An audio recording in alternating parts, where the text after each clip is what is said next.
All right, here we go. Here we go. A special edition of the post-game show. This is the home of the diehard Knicks fan. If you're a diehard Knicks fan, make sure you hit that subscribe button and the notification bell so you don't miss anything. This is the home for you where we talk about Knicks news, Knicks rumors, interviews, and post-game live analysis featuring live callers from you, the fan. So make sure you guys hit that subscribe button. CP from KnicksFanTV. My man Jay Ellis from the Nick of Time show. Special guest with us today. He was a member of the New York Knicks for 5 seasons. Led the Knicks to the 1999 NBA Finals. And yes, he went toe-to-toe with Kobe. We got Chris Childs in the building. Chris, how you doing, man? Yo. I'm good, everybody. I'm good. I'm blessed. Glad to hear it, man. So like we said, man, thanks again for giving us the time. And we really appreciated the fan base. They wanted to hear from you. We wanted to hear from you. So thanks again for giving us a couple minutes. Not a problem. Anything that I can do to give back to the fans. It's really my first time in a long time even connecting. Yeah, that's what I mean, man. That's what I mean. So it's a beautiful thing that we're here to connect. So JL, let's kick it off with the questions, man. All right. What's going on, Chris? I'm good. How you doing? All right, you can still hear me? All right, cool. So, you started off like a short stint with a team that we won't really mention right here on the show, right? Little more volume. I can barely hear you. Talk a little bit louder. You can't. Okay, let me see. Can you hear me now better? Is that? Yeah.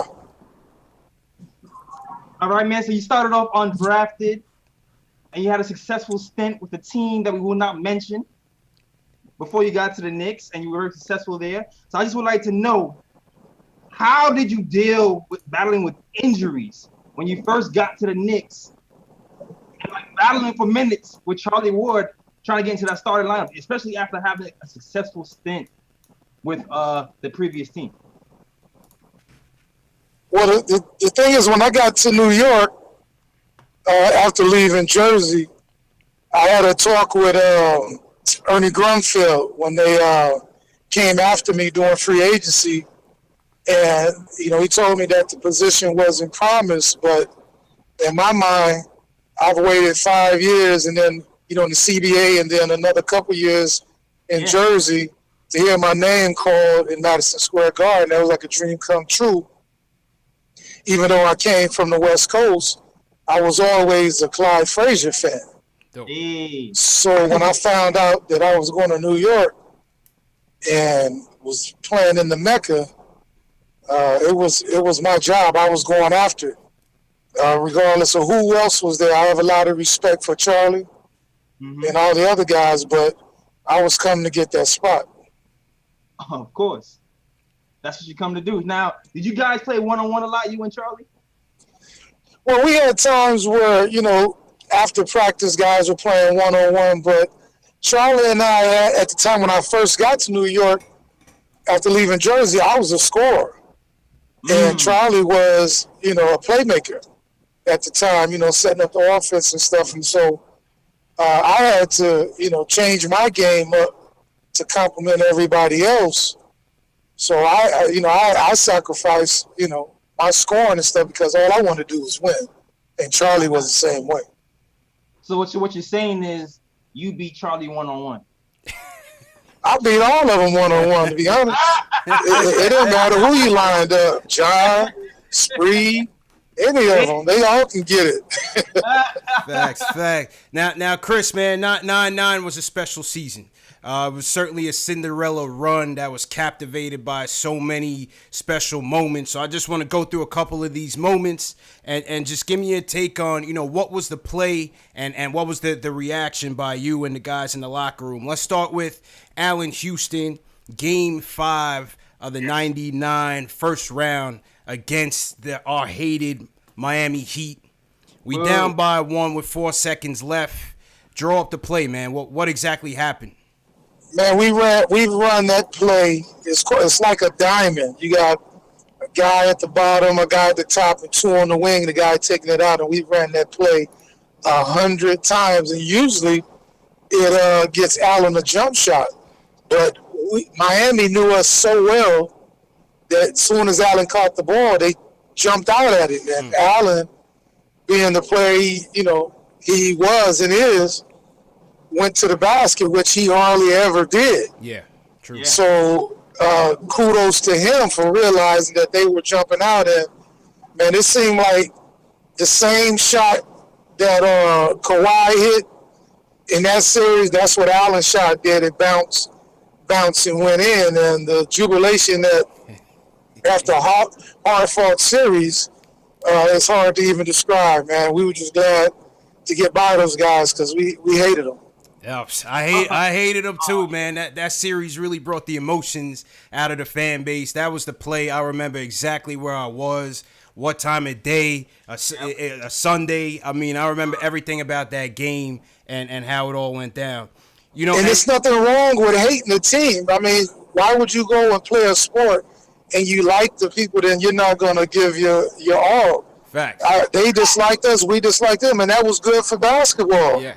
And as you said, you know, that play, they had kind of read that play before you guys executed it. One of the things I saw Charlie Ward say on that game, on that series, and just going up against the Heat, period, was that it was almost a carbon copy of what you guys were running because Pat Riley had kind of built that team as a carbon copy of the Knicks. So it was kind of like the same plays were being executed.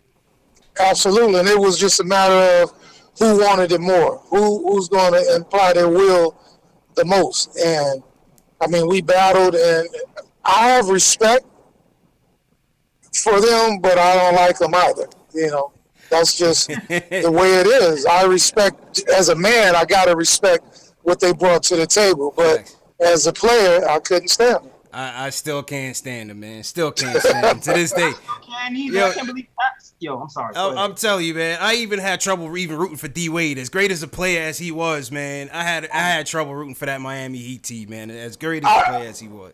I felt it too. You know, I liked you coming out of Marquette, but I'm like, damn, why did you go to the Heat? To the Heat, man. To the Heat, man. So the next moment, obviously, the 4-point play. Knicks versus Pacers, Game 3 at the Garden.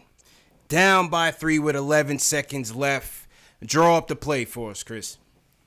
It was the same play that we ran, but they double-teamed Allen. Allen came down from a screen from LJ, and they double-teamed, so LJ popped back to the ball on the baseline. I think it was in front of the Pacers bench. Right in front of the Pacers bench. Yeah, he was at least, 30? Well, that's what Steph Curry shoots from now, but 40 feet, at least 35. And I can't believe, I think it was Antonio that was guarding him, either one of the Davis brothers was guarding him, and I'm like, I know they go back off, and we got a shot, but LJ shot it like he shoots a regular 3, and when that thing went in, man, I had to go to point guard mode and let LJ know, look, we got to make this free throw. All we did was tie the game. And if you ever watch the film, he's all excited, and I'm getting ready to get excited, but then I go to point guard mode, and I calm him down. Yeah. And the one thing about LJ that a lot of people don't understand, he sacrificed a lot for the team. And I was happy for him at the time, and I was able to talk to him throughout the times that we played together, and he would accept it, whether he was playing good or bad. So I knew I can go to him and calm him down, which he accepted it and was able to knock down the free throw, and the Pacers was history. Was that the greatest game or the most electric you ever felt Madison Square Garden? Oh, without a doubt. Without a doubt, man. It felt like after he hit the shot, and like the roof was getting ready to come off. You know, when the fans jumped up, it felt like the decimeter, whatever they have with the football games, with the noise, whatever. I think we busted that thing. Do you remember what the vibe was like in the locker room after that game? You know what, man? We were excited, but we wanted something more. We were greedy at that time. You know, I wish we would have been greedier throughout the whole season, and we wouldn't have had that, you know, all the troubles of trying to get in. But yeah, we just wanted more, man. And, you know, like I said, I was so happy for him because of his back injuries and all the sacrifices he made offensively for other people to succeed, and for him to hit a big shot like that was dope. It was big. It was big, man.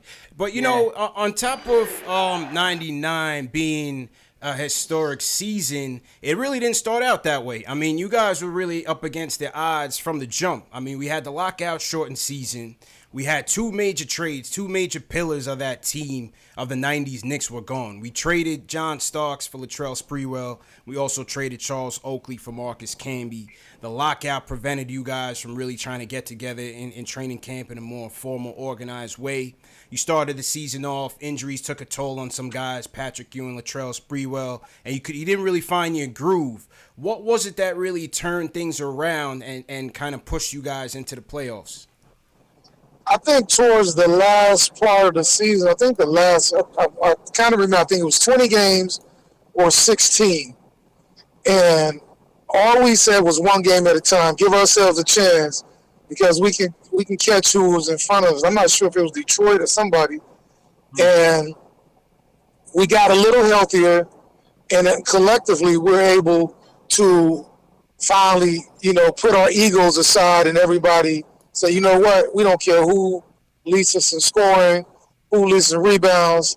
The main thing is to get a W. And I think we won like 11 out of 16 or something like that. And all we want to do is get in. We get in, we got a chance to beat anybody. That's a fact, man. And you guys really picked up steam and momentum. Who would you say was the glue guy of that 9-9 squad? Who's the guy that really brought you guys together in the face of adversity and through the tough times? Quite honestly, normally you would pick a player, and I would put LJ in that era, but Jeff Van Gundy. That's my coach. You know what I mean? He would, as a coach, I have the utmost respect for him because he wouldn't let us give in to feeling sorry for ourselves. And we seen how hard he worked and how hard he studied and to get us prepared. It wasn't anything that he did wrong. All he can do is give us the game plan. Right. And we got to go out there and execute. We weren't. So I think he was the glue to keep us focused, to keep us, in tune to that all we got to do is win one game. And the next game, we win the next game and just keep building that way. And with him still having confidence in us as players and as a team, we'll hopefully get ourselves focused again and go out there and make things happen. Man, Gundy was a great coach for us, man. Real great coach. Yeah, he can't fight worth damn, but he was a good coach. Yeah, and we're gonna get to that in a second. But who would you consider the bigger rivalry of your time there? Was it the Heat or was it the Pacers? It was the Heat. It's not even close. The Pacers, they were very physical, but we knew that they were just a half court team, and if we got Spree and Allen in a full court, that we could beat them. But the Heat, for some reason, well, with Riley knowing our system, we knowing theirs, they were the most bitter rivalry, and I enjoyed it. I enjoyed going to Miami and shutting the fans up. Yeah. Which play on that Heat team got under your skin the most? Was it Tim Hardaway? Because you guys. Yeah. I already been mouthing off lately. He said something in an interview lately saying that if he saw me on the street, we would fight. Whoa. Which is a lie. But it's cool that he says that, and he lucky that I got into it with Kobe because I got warned not to get into any more fights because he was next on the list. Tim Hardaway was on the list, Jay Ellis. He was on the list. He was. Yeah, I know he felt some type of way when we drafted Tim Hardaway Jr. I know. I'm sorry, say that again? I know he felt some type of way when we drafted Tim Hardaway Jr. Yeah, he played a little dirty, so a few elbows here and there. But like I said, I don't mind the elbows below the shoulders, but above the shoulders, we got a problem. Facts. Now, since we talking about the physicality of that era and that rivalry, let's go to Knicks Heat Game 5, the '96 NBA playoffs. Charlie Ward, the most mild-mannered of mild-mannered men, gets flipped over by P.J. Brown and a brawl ensues. What was going through your head when all that went down, man? That was a tough one because I played with P.J. But he had on a different uniform at that time. So luckily I was on the court, and I was just trying to get in there and get, my teammate out of there. And then Snake in the grass, Tim Hardaway, comes up behind me and nudges me in the foul. So I turn around, and I see all the other guys coming, but I don't like having my back to all the action because that's how you get snuck and put to sleep. So I was just trying to get Charlie out of there, but I just hate that it happened like that because honestly, that team that we had then, we was gonna do a lot of damage. Wow. So you thought that team was the team rather than the 9-9 team. The 9-6 team was the team. Yeah, that team was mentally tough. That was a mentally tough team. So we had a really good chance that year, but like I said, things happen when you play the Heat, and the new rule of coming off the bench, which I know was brought to case because of Kermit Washington back in the day, hitting Rudy Tomjanovich. So I understood that, but it was a lot of guys that had a pinky toe over the line and got suspended. So it was crazy, man. We lost Ewing, H2O, John Starks, and LJ. I mean, how did you guys kind of? What was the vibe like in the locker room after that game? After that whole thing went down, we were disappointed, but the mental toughness of that game was next man up, and my mindset, I was trying to go out there and get 40, because I was like, well, I got to score more, and which I did in the first half. The second half, it didn't go that way like I wanted it to, but we were just mentally tough, and they just had a little more talent on the court than we did, and I think we ran out of gas. Yeah, unfortunately, man, we would end up going to lose Game 6 and Game 7. But as you said, Game 6, I believe you had a great game, 20 points and 9 assists. That was big. That was big, man. I'm still disappointed that we lost that series based on not having those guys for Game 6 and Game 7. But, what right, yeah, we wasn't at full strength, and if we would have won, it would have been a blessing, and it would have been kudos to everybody else that had to step up. But to be honest, they just had more talent on the court at the time than we did. Facts. Now let's skip to 9-8. We had Knicks versus Heat Game 4. First off, your defense on Tim Hardaway was great because the game was still within reach. But then off the rebound, we have LJ and Alonzo Mourning going after it. Next thing you know, Jeff Van Gundy's on the floor trying to stop the fight. What was going through your head when Van Gundy jumped in the whole mix?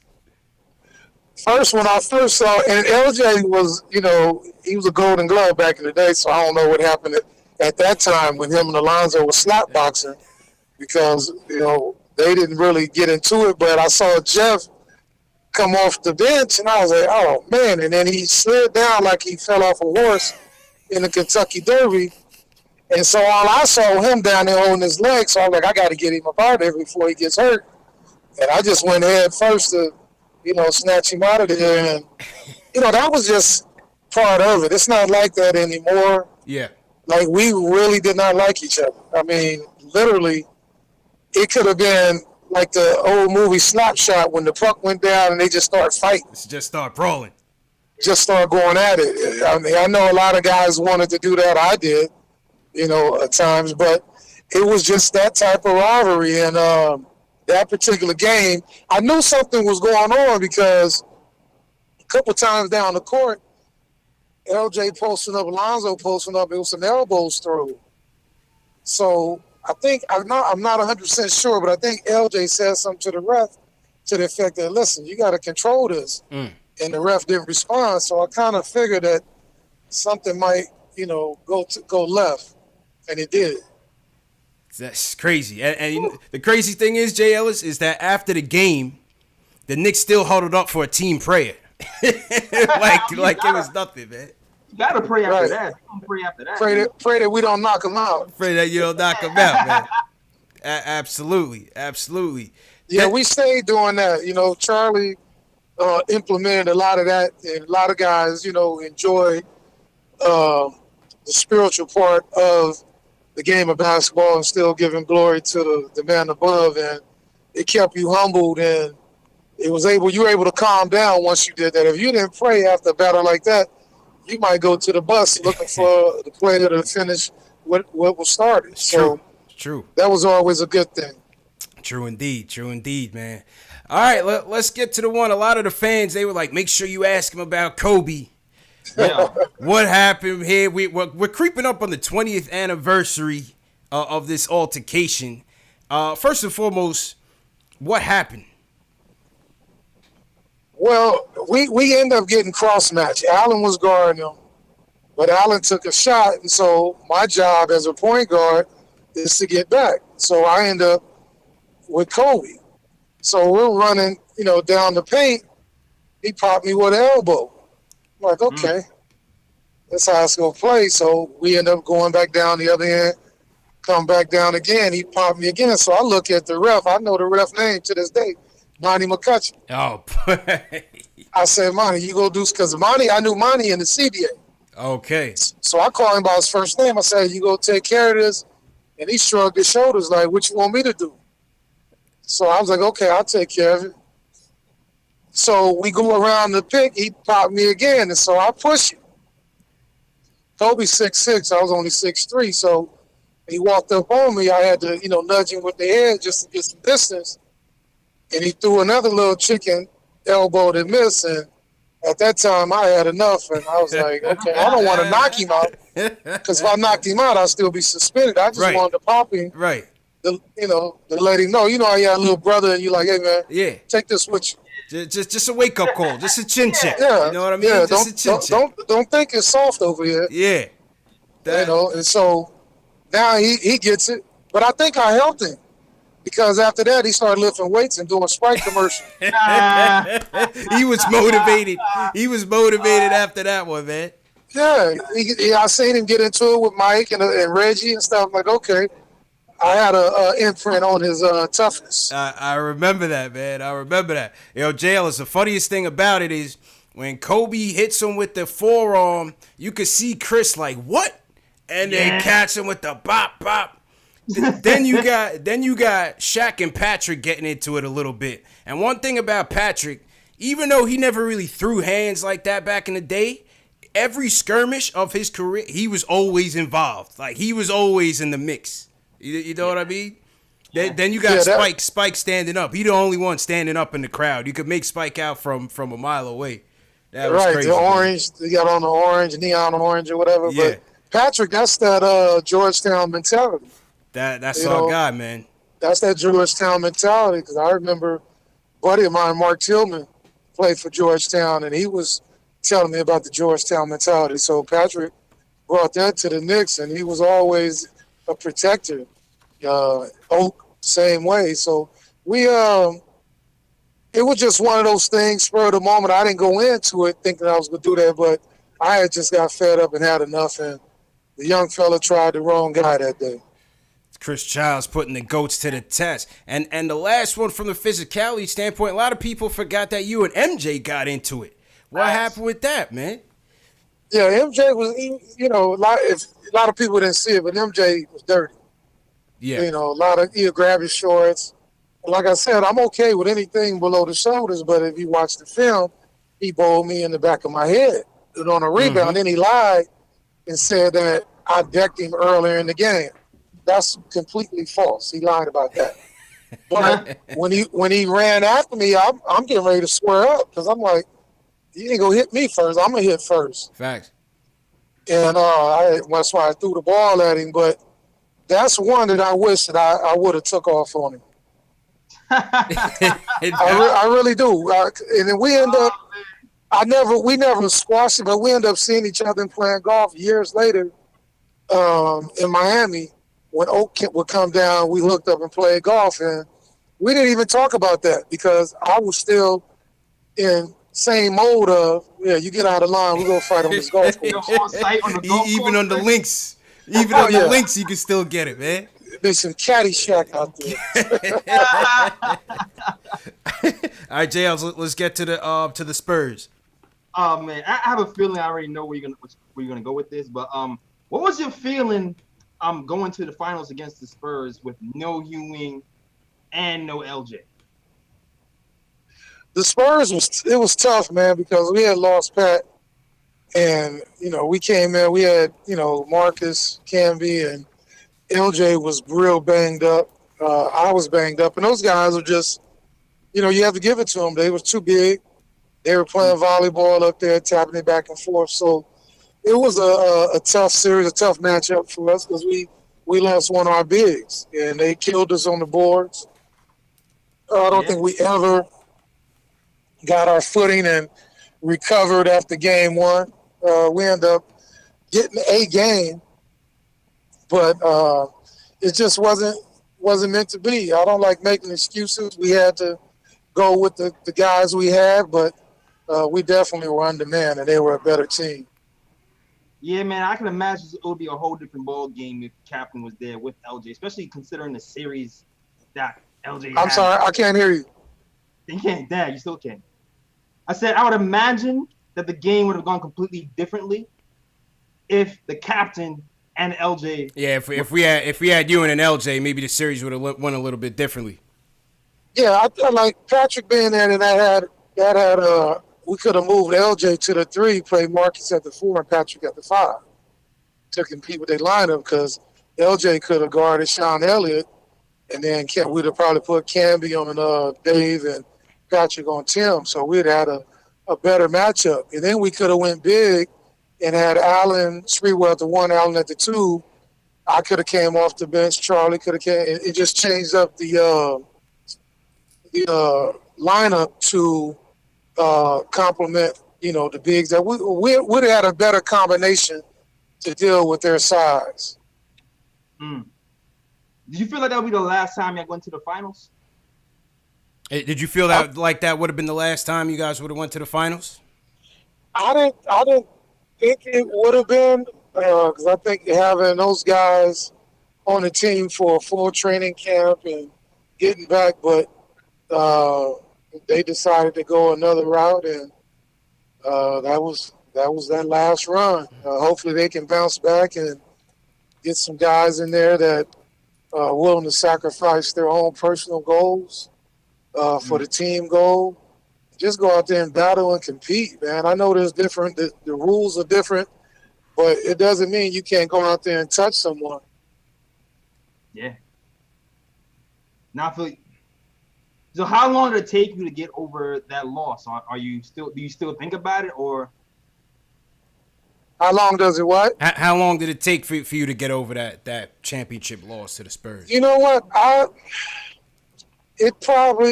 still not really over it. I deal with it, making it there because, they remember, only the people that are true basketball fans remember who takes second. They just remember who takes first. But true story, after that season, I left and went on vacation, and I went to Hawaii. I was getting married, and I go to the golf course to play golf, and I come out the clubhouse. Who's walking in? David Robinson. Oh, wow. And we just lose to these guys, and he's like, "Hey, can I join you?" I'm like, "Man, really?" No, you can't join us, man. Yeah, I got, and Dave's a nice dude, but I said, "Yeah, you can join us." So we get out there and play, man. I hit my ball so fast, I left. Go on. I didn't want to see that, but yeah, that's just what happens, man. You never fully get over it. You just accept it that, you didn't make it happen that year. It's tough, man. It's tough. So now, in the middle of the 2001 season at the trade deadline, you get traded to the Raptors. What did that feel like? You gave 5 solid seasons to the Knicks, went to the finals with that team in '99. What happened in that day? How did you find out you were traded, and how did you feel about that? Man, I was hurt. I was crushed, to be honest, because the deadline was at midnight. I was in Hackensack, New Jersey at Celebrities, a barbershop that Derek Coleman owned. I used to get my hair cut by my man Ali. And I was in the chair because it was late. I said, let me go. It was a blizzard, I think, too. It was snowing real bad. And I went up there, to hang out, talk, whatever. It was 11:59. I was in the barber chair and got the call that I was traded to Toronto. Damn. 60 more seconds, I would have still been a Knick. Damn. That's crazy. That's So heartbreaking. I was crushed, man. At the So, buzzer. you know, I was like, okay, until I got to the city, to Toronto, and I was like, oh, okay. Yes, the Caravana is going down now. That's right.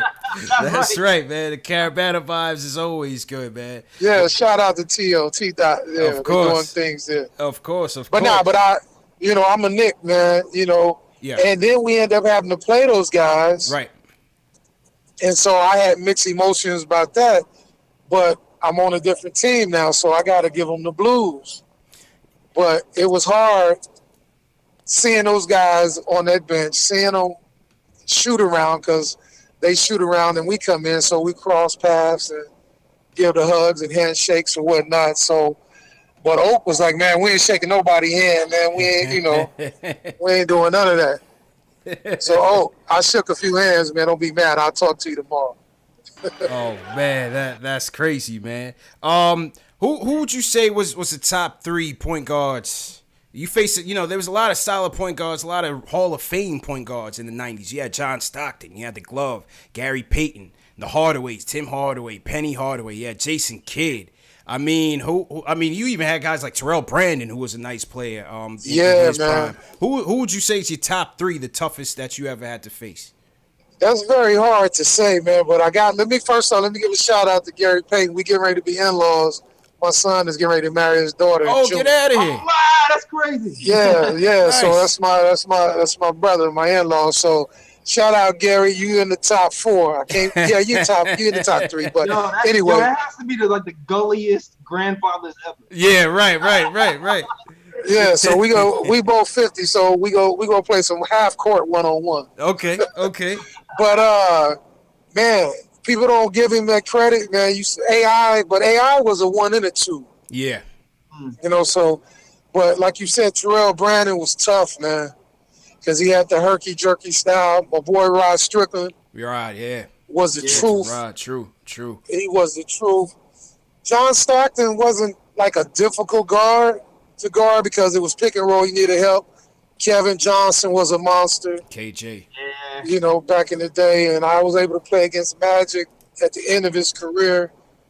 But off the back, man, Terrell Brandon and Rod Strickland don't get the credit they deserve, man. True indeed. Those cats were the real deal. Absolutely, man. Couple more rapid fire questions before you go, Chris. How you looking on time, by the way, Chris? Just keep. No, we good. Okay. Right. On those 90s teams, who was like the team jokester? Like who would always do the pranks and everything on that team?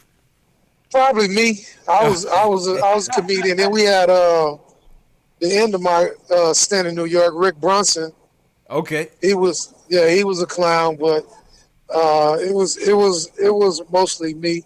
Any stories you could share on that you did? I can't really put them out there like that, but I have couple funny stories about John Starks. Okay. Oh, tell that. Yeah. We need to hear that. Yeah. And John, he gonna tell me, he gonna say, no, that wasn't John. It's true, bro. I was there. So we used to go to dinner together, me, John, Patrick, and Oak and LJ when we got into town. So we used to go to, when we went to Cleveland, there was a mall in a Ruth Chris. That was our favorite restaurant. So we're all sitting down and getting ready to order. And John was like, yeah, man, I think I'm going to have the lobster. So the guy came and, bring us the menus. And he said, yeah, hey, I want the lobster, but I want my lobster off the bone. And I'm like, you want your lobster off the bone? The lobster don't have a bone, John. Yeah, right. It has a shell, right? So then a little kid comes up and says, oh, Mr. Starks, you're my favorite player. Can I please have your autograph?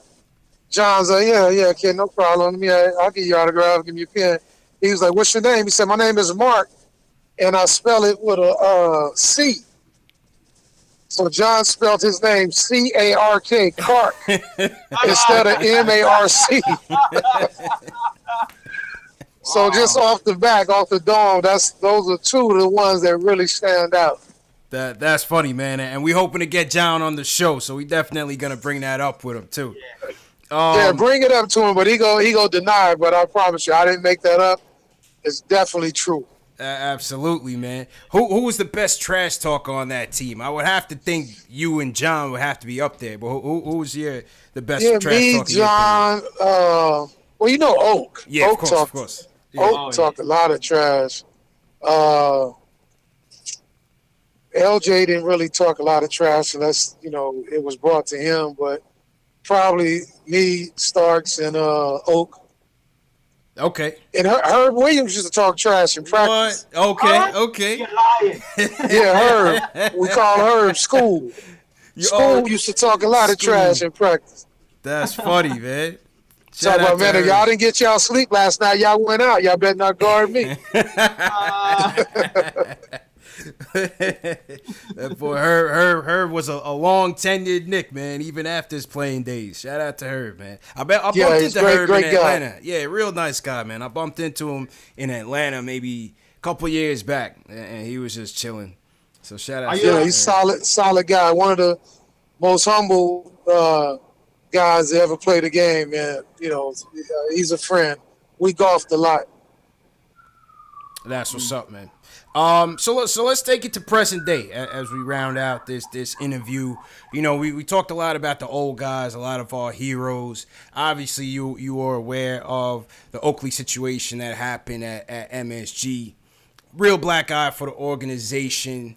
You had came out on behalf of Oak and kind of taking his side and kind of through the media. You said, if you were there, you probably would have helped him. You would have helped him out in the fray. What's your relationship like with the team right now? I know they had a celebration of that '99 team.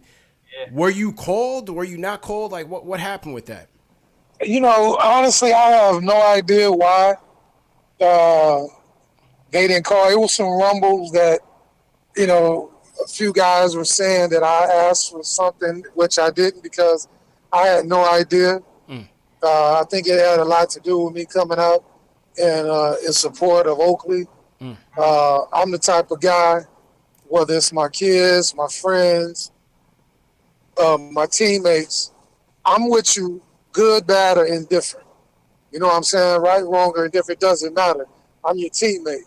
So when I saw that happen, I went into teammate mode and made the comment, if I was there, I probably went to jail. They would have kicked me out too because I'm going to support my teammate. It could have been Oak, Patrick. Yeah. It could have been the ball, Mike. It could have been the equipment manager, Mike Moore. Anybody that represent the Knicks, it could have been y'all. You know what I mean? Because one thing, we're a family. The Knicks is a family. Win, lose, whatever. So when I saw that, I went to teammate mode and like, that's my man. I got you. And it was heartbreaking to see, not to see a lot of other guys come to his defense. And it's kind of put a sour taste in, people's mouth because of that. Will we get over it? Hopefully. Will the Knicks get over it?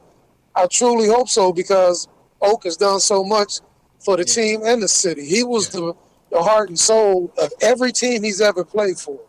Yeah. So that says a lot about your character as a man. Yeah. So where we stand now, I have nothing against the Knicks organization. I talk to Steve Mills and John Starks all the time just to check in, how y'all doing, what's going on. And I'm going to always support the Knicks. Even though I got traded, it doesn't matter. That's where the legacy of Chris Childs started. So I'm going to always support the Knicks. Right. But as far as where we are today at this time, I have no idea. I still care and love everybody, wish them the best, but we have yet to come to any kind of justification why I wasn't invited. As a player that gave his all, and as a man, should have been there. Was I hurt? Absolutely. Yeah. Because it wasn't for me. It was more so for my kids. It was for the fans. Right. I haven't been back to New York to see people, the fans, and to interact. So it was more so a disappointment for them than myself.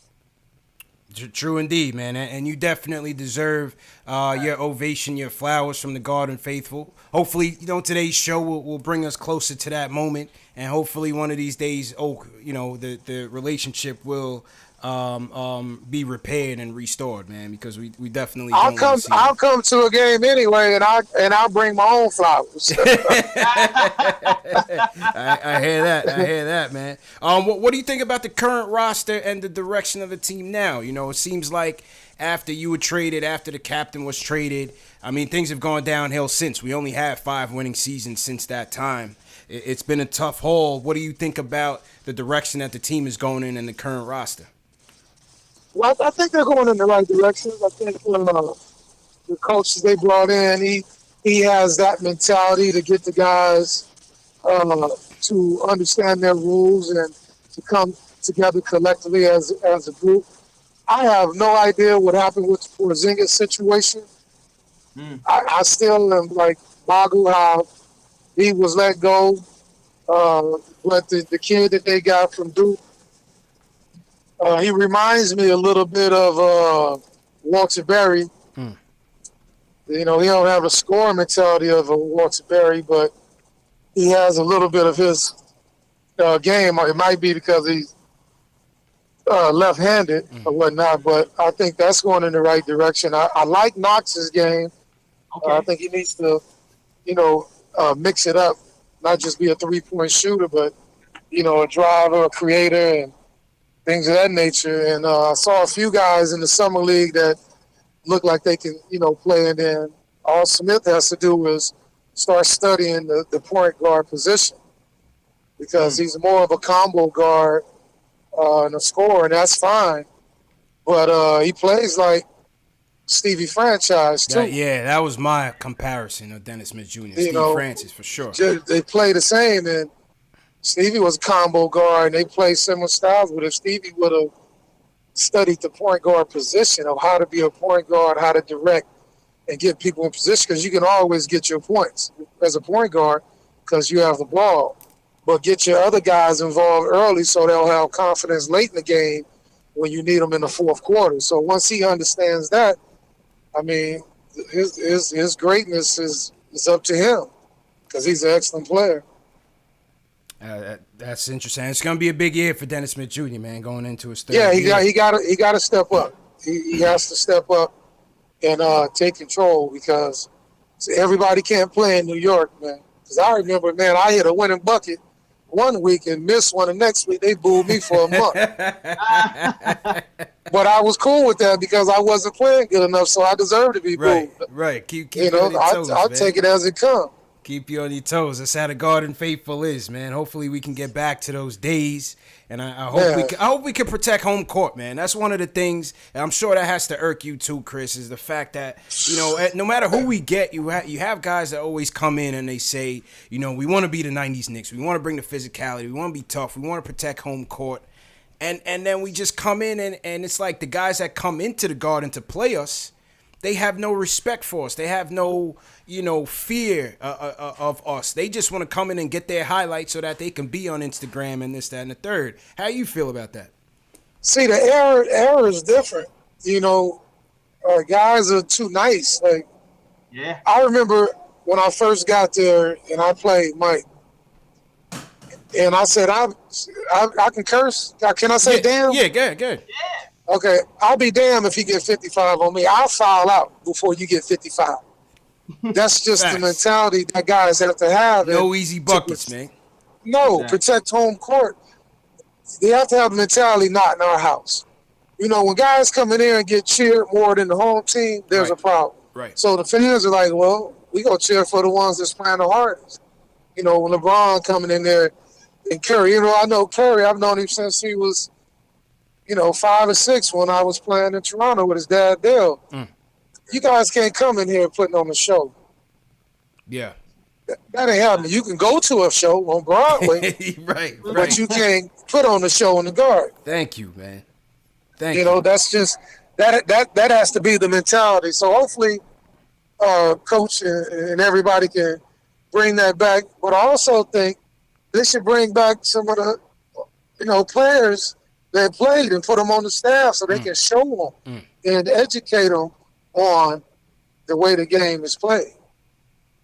Interesting. Interesting. And I agree. You know, it's funny. We should. You know, they don't utilize Clyde enough. I don't feel like. You know, they don't bring the captain in. Patrick Ewing, yes, he went to Georgetown. A lot of people argue that he should have been given the opportunity to be a part of the staff. You have Starks there working with the organization. I definitely agree with that. Yeah. But they got the guys that are there doing community service work, which is cool, which is needed. Right. But you need some of those guys in those locker rooms during the tough time and tense times to let the guys know, you know, I understand what you're going through. I've been there. Right. You know, so hopefully that changes. But they're going in the right direction, and man, I can't wait to see that guard pumped again and supporting the guys, and then the guys feeding off of that and giving it back to the fans. True indeed. I agree with you, man. Just a couple more questions. You did say the game has changed. I definitely agree with you on that. Is there any player in the league right now that kind of reminds you of yourself, or kind of just reminds you of, you know, that play from back in the day, that never back down mentality, always play tough, always play physical, and bringing it 100%? I mean, off the top, probably Patrick Beverly with his crazy self. Yeah. You know, he don't care, and I like that, because we weren't the most, you know, talented, highest jumping, quickest, whatever, but we had the mentality that you will not outwork me. You know, and that's what the game is missing. You got everybody that wants to score 30. We need guys to do the dirty work and let the guys know that you're not gonna do that. Not tonight. So, you know, him, I love watching Westbrook play. You know, I saw him in college and knew that he was gonna come to the league and cause havoc because of his intensity. I like the kid out of Utah, Mitchell. Spider, yep. Yeah, he comes and gets busy. I like the European kid at Dallas. Luka Doncic. You know, he come out there like, okay, I'm giving you buckets. I mean, there's a lot of good young talent out there right now that can play the game, but the superstars are the superstars. What makes the team are the other pieces of the puzzle. Right. Supporting So cast. those guys that are the 6th, 7th, and 8th man, 9th, and 10th man, those guys are the key. But if they're thinking they can come in and score 20, they got guys, they pay a lot of money to do that. Yeah. True indeed, man. Well said. Final 2 questions, Chris. And once again, man, we appreciate you for coming on with us. For the young kids out there that, you know, they grew up after this era, they never saw you play. How would you want to be remembered? You know, if a young kid came up to somebody on the streets and say, you know, who was Chris Childs, what would you want that person to say?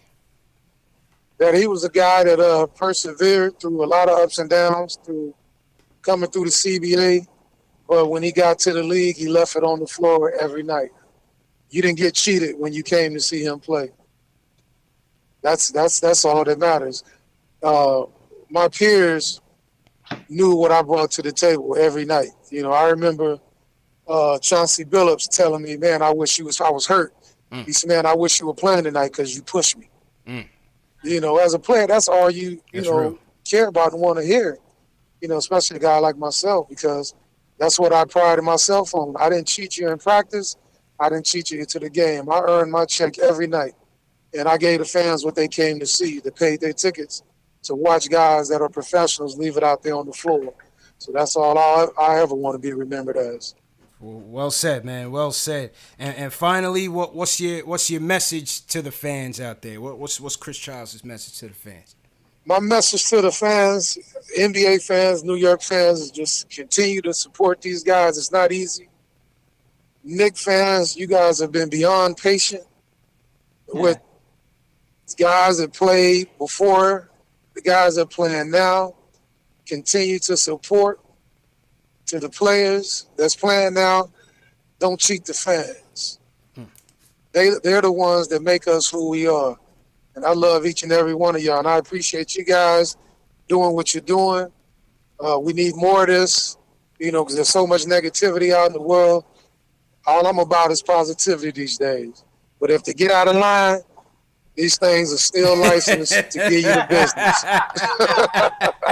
There it Even is, at man. 51. There it is. There it is, man. And now, Chris, you said you going to the Boise State, Florida State game. Or did you call Charlie, or you just think I didn't get. I tried to get a hold of him, but I was there. We left before the game was over to try to beat traffic because we got a hurricane coming. So I got to get home and take care of stuff. But yeah, I made it down there, man. It was good to see the guys and interact with the college kids, man. And I just wanted to make sure that I was available at 4:00, to talk to you guys. But let me say one more thing before we go. Mm-hmm.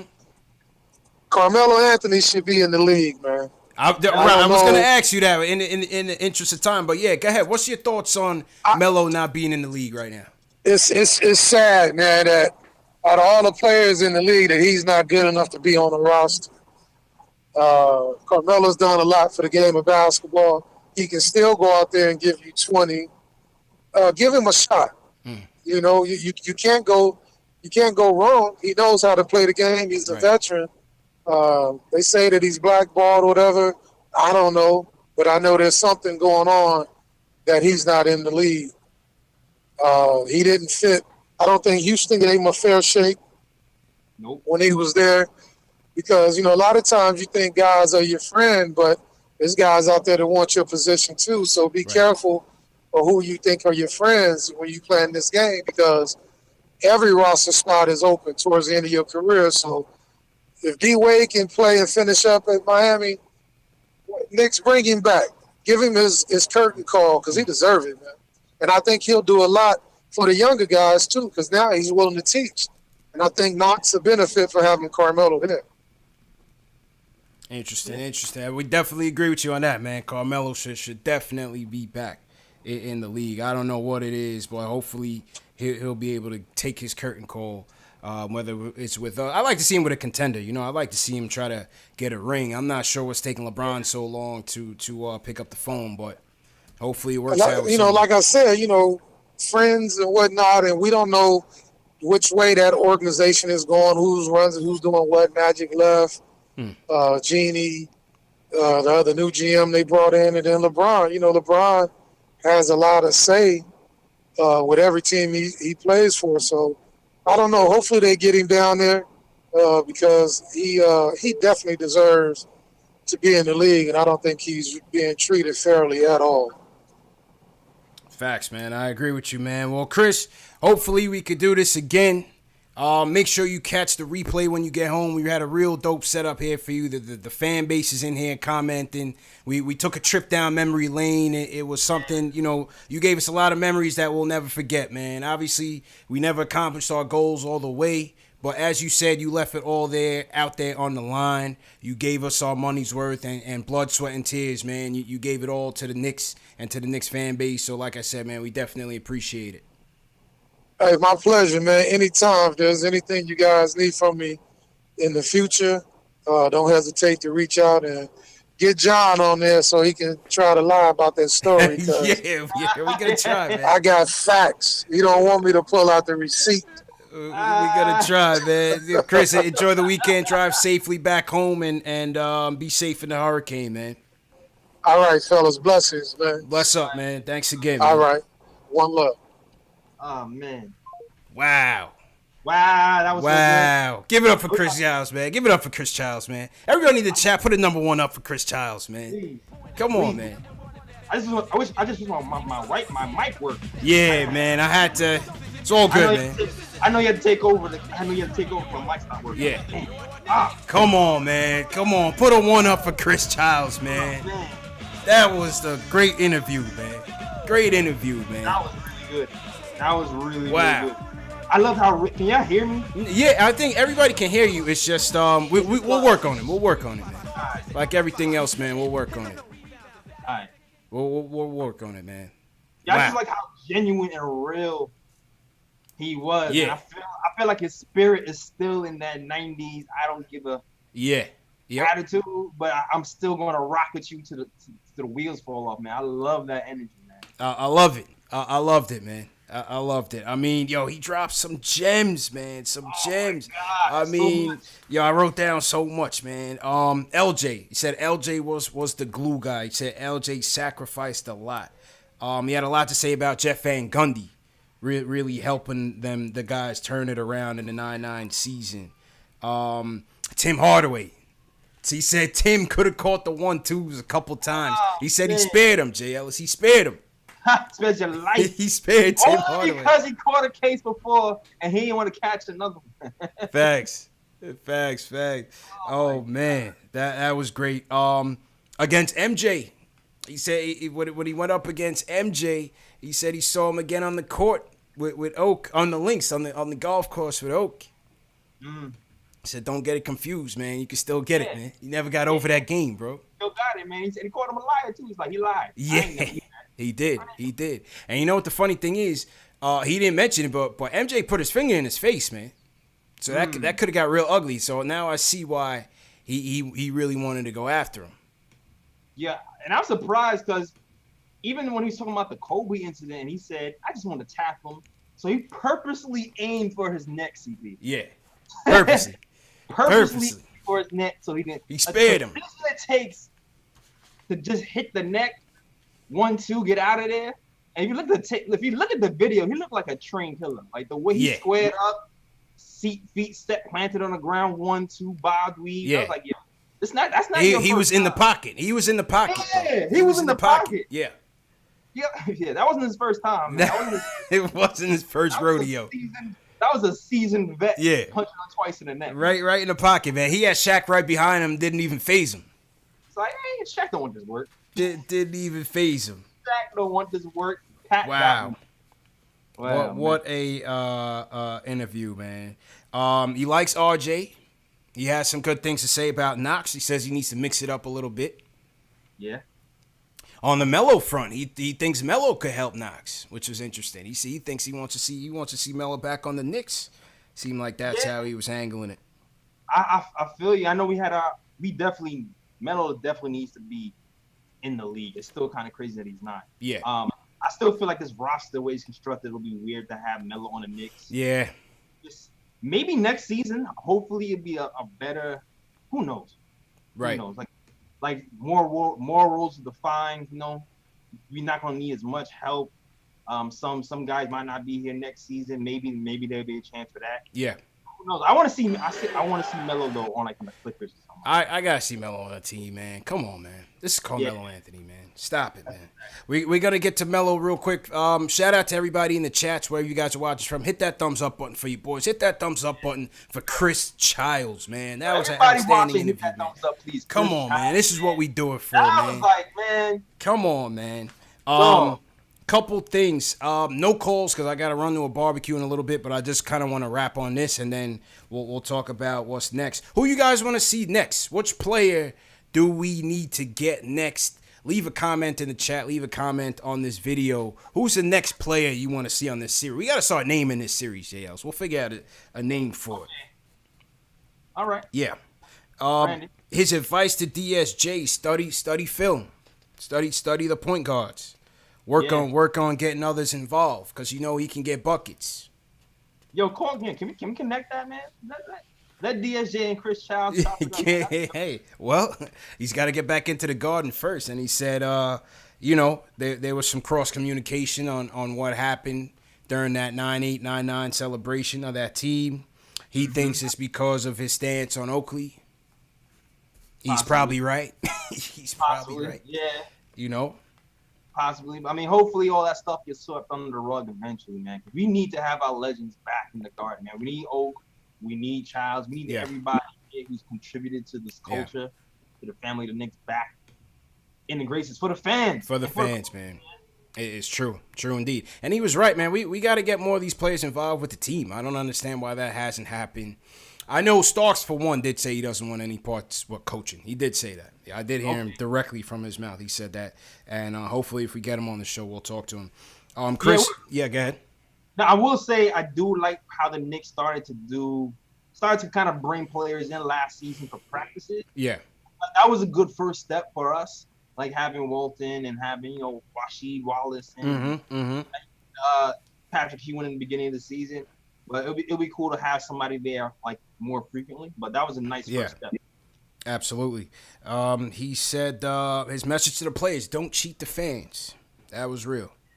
Don't cheat the fans. He said Patrick Beverley was a player that most reminded him of himself or of that playing style of the 90s. We definitely agree with that. Oh, man. I feel like everybody would say that. Definitely agree with that.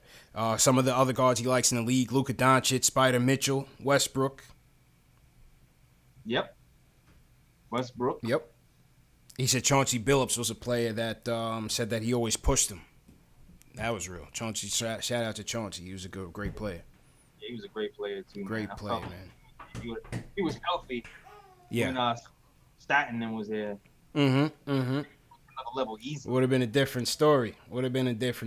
Man. Knicks Heat rivalries. He said the Heat was by far the bigger rival of the two. I definitely agree with that. The whole Riley's undertones and the storylines. I mean, it got us. I was telling you, it got us emotionally involved in it. Yeah, man. Like, you know, to this day, I still can't. I can't respect Miami Heat to this day. I just see Trader every time I look at the Heat. I'm telling you, to this day, I cannot respect it, man. I cannot respect it, man. I feel you. Crazy, man. And it's crazy because when he came here, I feel like he came here after Pat Riley left. He did. Mm-hmm. And he still kind of felt the heat from the past players who were here. Yeah. Who had that, yep. You know, like don't like him. Bye. They immersed themselves in the rivalry. It was crazy. Yeah. Crazy, man. Wow. Shout out to everybody in the chat watching once again. I showed you guys a picture of Chris rocking the Kobe shirt. I'm also wearing it myself. Shout out my guy Tuck, man. My guy Tuck sent me this shirt in my lifetime tees. A lot of you guys in the chat said you had liked the tees. My guy Tuck sent me the link. It's in my video description. Hit the link in the video description to get your tees, and that's courtesy of In My Lifetime. They sent it to Chris. Chris is endorsing it. He loved it, and he took a picture of it and threw it up on his gram. So the link is in the video description below. If you want the t-shirt, you can get yours today. Shout out to Tuck and In My Lifetime tees. Somebody said they want Charlie Ward on. Charlie Ward? Okay.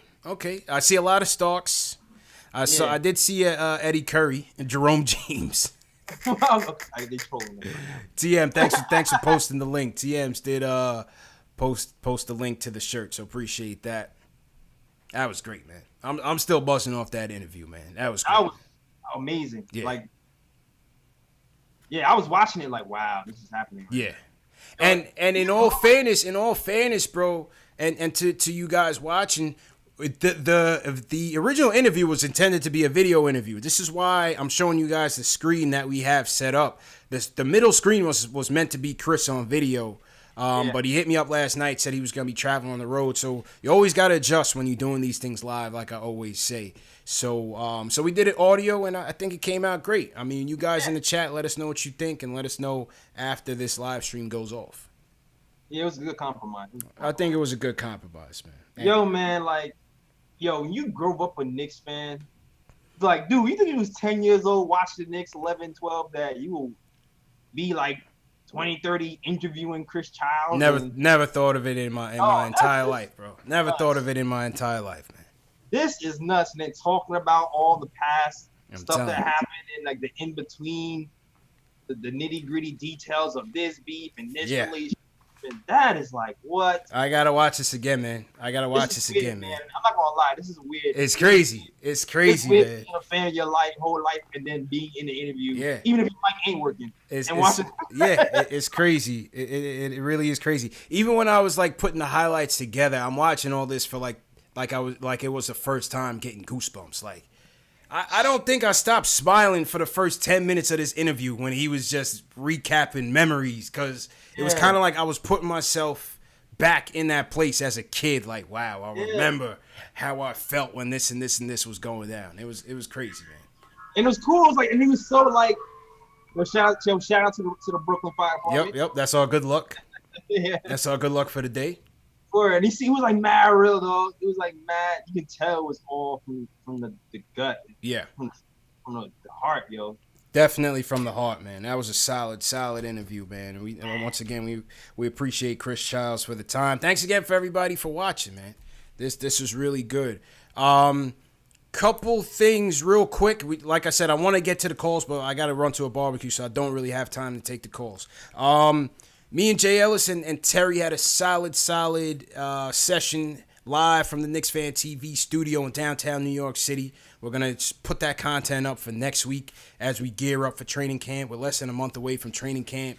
Things are going to start happening very quickly, so look out for that content. We're getting ready to gear up. We'll have some more live streams coming up, get to talk to you guys and as we get ready for the 2019-2020 campaign. Mm-hmm. Some other news, Jay Ellis. FIBA World Championships start tomorrow officially. Yeah. Official tissue. And all eyes will be on, well, for me at least, it's going to be on Frank and Team France. See how they do. They are in Group G with Germany, Dominican Republic, and Jordan.